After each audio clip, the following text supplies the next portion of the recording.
With the number 1 versus number 2 matchup of LSU versus Alabama coming up this weekend, I thought I would give you another preview of this matchup. In today's video, specifically going to focus on LSU, and I'm going to go at it from the perspective of 11 things that you need to know about LSU coming into this game.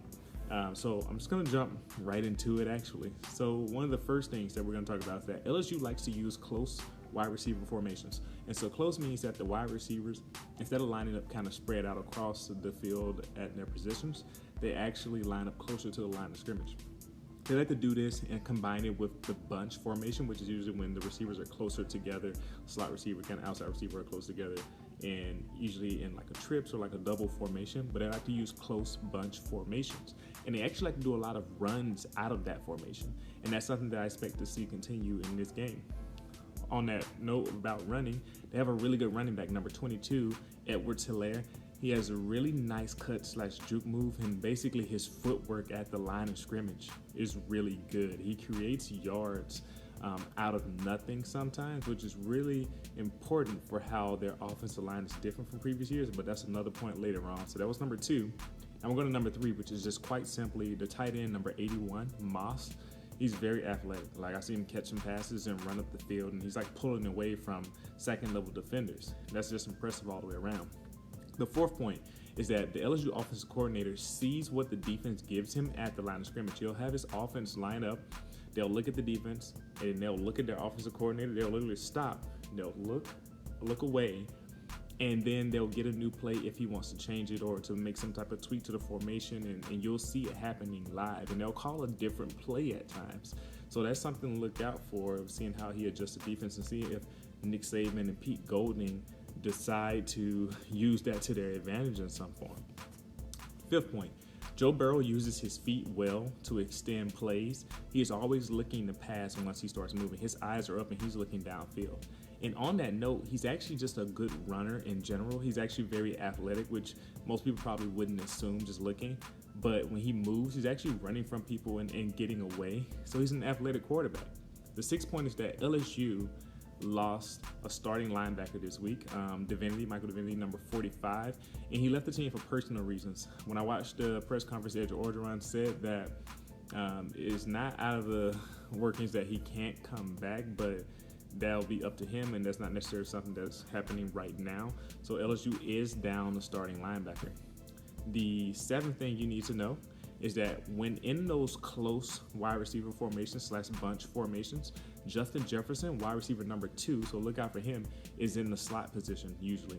And the reason why that's significant is that I've seen him on more than one occasion throw a pop pass to him, which like you just catch the ball, flick it to the receiver, and let him run, almost like an extended jet sweep or a handoff to your wide receiver. And that's something that's been effective for them in their recent games.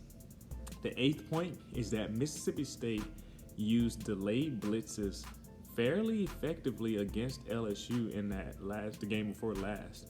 And what this allowed them to do was LSU, when their offensive coordinator is changing plays at the line of scrimmage, they will use their running back or someone to motion, and they'll see what type of coverage defense they're in. They'll usually use that player or a tight end or something to get an empty space based on what the defense is doing. So if the defense is showing that they're about to blitz, maybe they change a play to fit that, or they'll keep somebody in the block. So what the defense will do is on the delayed blitz, the linebacker may be coming through, and they're checking to see what the running back is doing or whoever their assignment is doing first.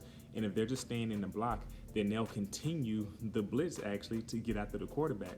And it actually was effective at different times versus LSU, and so I wonder if teams or if Alabama will try to employ that coming this game. Although the Alabama linebackers are fairly young and inexperienced, so you have to count on them to be able to pull that type of thing off. So the 9th thing you need to know is that the LSU offensive line doesn't push as well as they used to, which is why having a running back like Hilaire is helpful, because if he can create some yards when there isn't a lot of push at an offensive line, that can really help out your offense and keep it going, which I've seen them happen. And so what I mean by that is that in my last video, people thought I was saying that LSU can't run the ball. And I was just saying basically their style of running is very different. They used to have like that gap style, push people off the line of scrimmage, get those tough yards. They don't really do that anymore. It's more of a running game that complements the passing game. I had a few viewers who kind of pointed that out and articulated that a lot better in the comment section. So thanks for that. But being able to say that and see that, you see it happening. They're not going to typically take over the game running in that sense, but they have a really good running back who complements that well. So the 10th point is that LSU uses Grant Delpit in the box a lot, and they used him in the box a lot against Mississippi State, and I really saw this. They use him like Alabama used Minkah Fitzpatrick in his last year. You know, Grant Delpit plays like 4 different positions at LSU. He's at safety, he's at cornerback, he's at nickelback. He's basically playing like a linebacker slash rusher sometimes.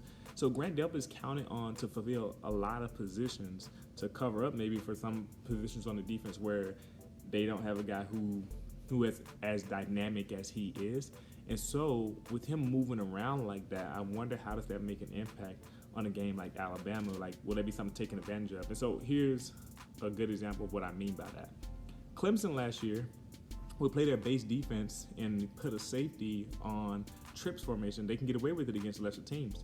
Now against Alabama, even though Alabama lost 44-16, no one has to remind me, one play in particular, they put Tanner Muse, the safety, number 19, on Jerry Jeudy. Jerry Jeudy ate him alive. Like on that play, there's no way this safety is gonna cover the receiver like Jerry Jeudy, who's fast, who has an amazing route running, who's gonna set you up and beat you before the play begins. And that's exactly what happened on that play. Easy touchdown from Tua Tagovailoa to Jerry Jeudy. And so that type of thing, if Grant Delpit's on a receiver, he's a very talented guy, gonna be a high draft pick.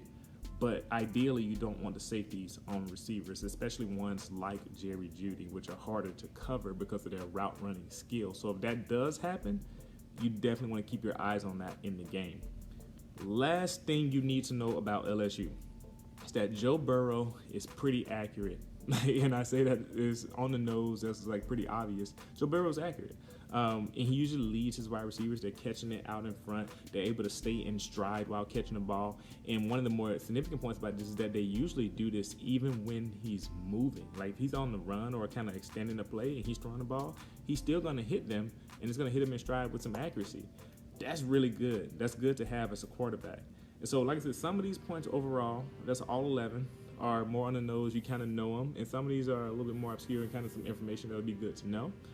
But if you want to see me do this for another team, and specifically for Alabama, like the Alabama version of this video, let me know in the comment section below. Let me know what you thought about this video.